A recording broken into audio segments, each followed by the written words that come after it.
Welcome back to another chit chat video on my YouTube channel. So recently I've been doing daily IG lives, just kind of talking about things that pop up in my mind to help motivate and inspire my online following to kind of live their best life and achieve their goals, whatever they are, whether it's in business, life, or fitness. And so today's chit chat is going to be all about how you can end 2020 on point and feeling your best. Because let's be honest, this year has been really unpredictable. It hasn't been the best year for so many reasons, and I just think that a lot of people have written off this year, and they're kind of at the point where they're thinking like, oh well, I've written it off, I may as well wait till next year to start on XYZ goals. And I just don't think that that's necessarily the best way to be approaching the rest of this year, because there is still a good 2 to 3 months left of 2020. Of course, it depends when you're watching this video, and a lot can be achieved in that time. A lot can happen in 90 days. So I hope that my tips in this video kind of help motivate and inspire you to go out and make the rest of 2020. One thing I really wanted to talk about is kind of this all-in mentality when it comes to achieving your goals. I'm getting a lot of people that are saying through my Instagram direct messages that this year's just been a really hard year and they're all or nothing kind of people, and I too was an all or nothing person. I still struggle with it, but it's been a continuous work in progress on my mentality in regards to achieving my goals. So what the all-in mentality is it's when you think like, oh, you know what, I'm gonna start my fitness journey, I'm gonna write down my goals, I'm gonna be all in on them, I'm not gonna have a meal off plan, I'm not gonna do this, I'm gonna go to the gym 7 days a week. Whatever your all-in mindset is, it's that you're going all in on whatever your goal is, and that's fine while you're on the positive kind of up. But when you're on the down, it's never going to be a good mindset to have, because you're either all in or you're all out. And if you're all out, you're going the polar opposite of your all in. So if my all in is sticking to my fitness goals, then the all out is going to be eating like a whole pack of cookies every day. It's going to be not going to the gym, not drinking enough water, not taking my supplements. Whatever it is, you've got your all in and your all out mentality. And it's all good when you're on the all in kind of high, you're riding through, you're doing really well, but it's not going to serve you very well at all if you're on the opposite spectrum of that and you're all out. So one thing I wanted to talk about in regards to this is that something is always better than nothing. You know what? Instead of aiming for perfection each day, why don't you try and aim for progress? Progress is always going to get you closer than an all-in or all-out mindset, because if you continuously want to aim for perfection, you get tired of not achieving perfection, and then you just go the other way completely. If you have found that this year you've written off the year, you feel like you can't go all in on your goals because it's not a perfect year, it's like unpredictable, and you're starting to think, you know what, I want to wait until 2021, it's going to be my year, and everyone waits till the end of the year. Each year it's the same people, the same things they say, next year will be my year. The year rolls around, they start January feeling really good and motivated, but by the end of January or the end of February, their kind of motivation has already died out and they've given up on their goals. So for anyone now that feels like you haven't achieved your goals, or even if you have achieved your goals but you've still got some more for this year, I really recommend that you reflect on the goals you wrote at the start of the year, if you wrote any, and reflect on whether you achieved them or not, why you haven't achieved them, and how you can achieve them moving forward. So even though there's say under 90 days left of 2020, if your goal is to lose 20 kilos and you haven't lost the 20 kilos, heck, you probably maybe even gained 5 to 10 kilos more during all the quarantine and lockdowns, then of course you're not likely to lose 20 kilos in the next 2 to 3 months. But that doesn't mean that you can't start right now by writing your goals down, getting a plan in place, getting an accountability partner, whether it's your partner, a best friend, a coach, and then going from there and taking it step by step each day in order to get you closer to your goals, instead of waiting until the new year. Because even if you fall short on that 20 to 30 kilo fat loss goal, you're still going to be closer come December, come January, than you would have been if you put it off to start until January 1, 2021. So that is something I really think is important. It's that one, it's not too late to start again, and two, why put off something to later that you can do today?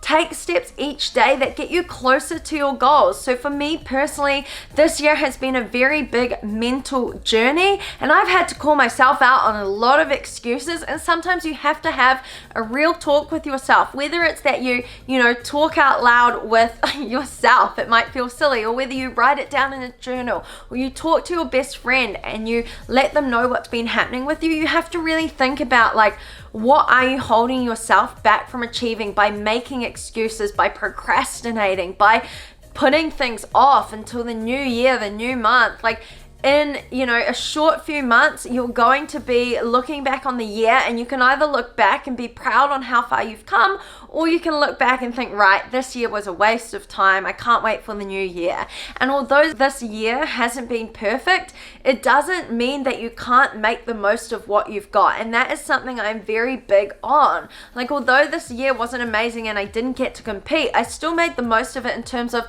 I took the time to gain some weight, to get my cycle back on track, to look after my mental and physical health by getting stronger in the gym, by eating more food, by seeing a therapist, by reading more books, by investing time into my business to grow it and help other women around the world. I changed my focus and I adapted to the year that was given to me. And I think that a lot of people aren't willing to change and adapt. They'll spend so much time kind of complaining about why they are where they are and the circumstances that they're in. But at the end of the day, it's your life, and you choose what you do with it, and you choose what happens to you and what happens in your life. Or maybe you don't get to choose what happens to you, but you can choose how you react to it. And one thing I've learned from helping women all around the world achieve their fat loss or muscle building goals this year is that consistency and accountability are two of the biggest things that will help you achieve your goals. I have helped women lose well over 40 pounds this year, and the reason why they lost it is, one, they stayed accountable to me, obviously on the Injury Fit Squad, but two, they were consistent. If they slipped up, they got back on track.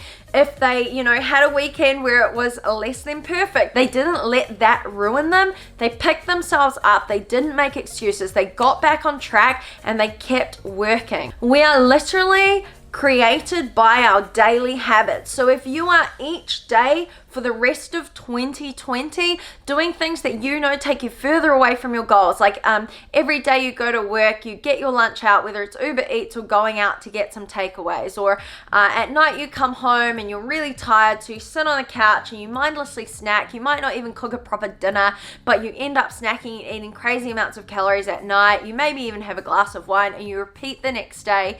You are going to be the culmination of these daily habits that you're doing, and come the end of the year, you'll look back and you'll realize that where you are right now is because of all the habits you did in the past. So instead of being overwhelmed by how far you have to go, why don't you start looking at what you can do each day to take you closer to your goals? The key habits I always talk about with the squad and what I aim to do are my steps, my water, my sleep, my nutrition, and my workouts. The most important thing for mental and physical health, I truly believe this, is going to be what we put into our body in terms of nutrition and how we move our bodies throughout the day. I always feel much better when I'm focused on, getting enough water, and I'm sleeping better, I'm eating well, and I'm moving my body. It helps me feel so much more mentally happy and healthy. Following on from taking care of our bodies, instead of being reactive, I want you to be more proactive. So what this means is, instead of being reactive to your boss telling you to do something, me telling you to go out and live a healthier lifestyle, or your partner telling you that you need to do this or that, why don't you try and be proactive in your life in all areas? So you know that you should be drinking more water, you should be going to bed and sleeping at least 7 to 8 hours. You know what you need to do, and you don't need to rely on, me to tell you through a YouTube video or a podcast to tell you what you should be doing and when you should be doing it. Really get in tune with what your goals are, what you need to do in order to achieve them, and hold yourself accountable to either yourself, whether it's with a journal, or to a coach, or to your partner. I honestly think that the times where I have kind of become my best version of myself in a year is when I get fed up of all my excuses and just get fed up of what I'm doing. Like in 2017 when I gained the weight after competing, I genuinely just got fed up of eating whatever, whenever. I got fed up of feeling overly full. I got fed up of gaining weight. I got fed up of just feeling tired and sluggish all the time. And this year, I had to gain weight to get my cycle back, but also like I don't want to gain more weight. And so what I needed to do is rein it all back in and get fed up of, you know, just not being so specific with my nutrition. And now I'm monitoring my key habits, like my water intake, my steps, my training, and just getting myself back on track. And at the end of the day, no one can do it for you. And I think that's when you really get a fire lit inside you, when you realize that no one can achieve your goals for you. You have to put in the work, and that makes it so much more satisfying when you achieve it. Because when you take those day 30, day 60, day 90 photos on a fitness journey, you realize like no one else did that for you. Yeah, you might have had a coach, and yeah, I get girls amazing results when they follow the plans and they check in with me, but I didn't do the work. The work was on them. So when they thank me for the support that I gave them, I almost feel like bad because yeah, I supported them the whole way through and I gave them the plans, but it was them that put in the work. And I could give you the best plan in the world, whether it's for business, whether it's for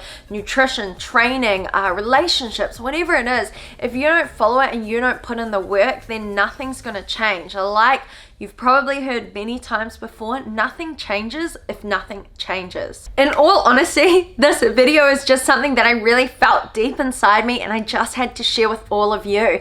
I am fed up of hearing people complaining about how bad 2020 has been. Like, duh, it's been a crummy year. But at the end of the day, you make your life based on what happens around you. You have to control how you react to things, whether it's a friendship, a relationship, your parents, what's happening around the world. You can control your life to a certain extent and how you respond to things. Like, although you can't control what's happening in the world and we can't travel freely around everywhere, it doesn't mean that you can't, you know, do hobbies in your spare time. It doesn't mean that you can't control what you're putting into your mouth or that you can't work out. Yeah, you might not be able to get to the gym, but that doesn't mean you can't do a home circuit. It doesn't mean that you can't go for a walk around the park, or if you can't see your friends, it doesn't mean you can't FaceTime them or even, I don't know, chat to them in a group Zoom call. There's so many different things that you can adapt and change in your life to, I guess, fit into this crummy year. And the second that you realize it's all on you, then you'll start to progress. Stop blaming other people. Stop blaming 2020 for being a silly year. Start focusing on the things that you can control and how you react to them, and then you'll find that you tend to take steps closer to your goals. Moping around on the couch, watching Netflix, mindlessly eating is never going to take you closer to whatever your goals are. So this was a big chit chat. I had a lot on my chest I had to get off, and I just feel like I hope that this can really help at least one person out there to realize that it's never too late to start again. Honestly, we all fall off track. Whether I do relate it a lot to a fitness journey, because I mean, I'm on my own fitness journey and I'm sharing my fitness journey on Instagram and YouTube and things like that. So whether it's in business or whether it's in fitness, in a relationship or with your family, it's never too late to start fresh. You just have to be prepared to put in the work.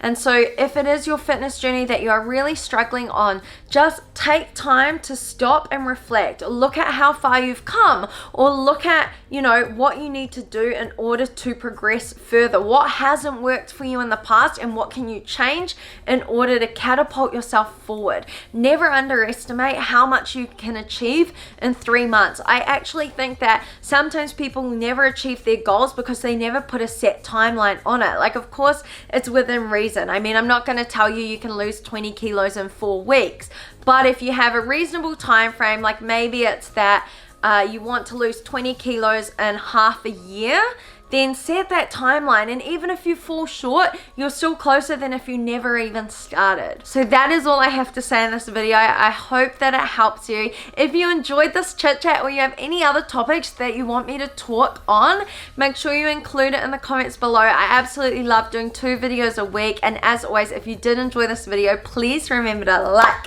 comment, subscribe, and smile.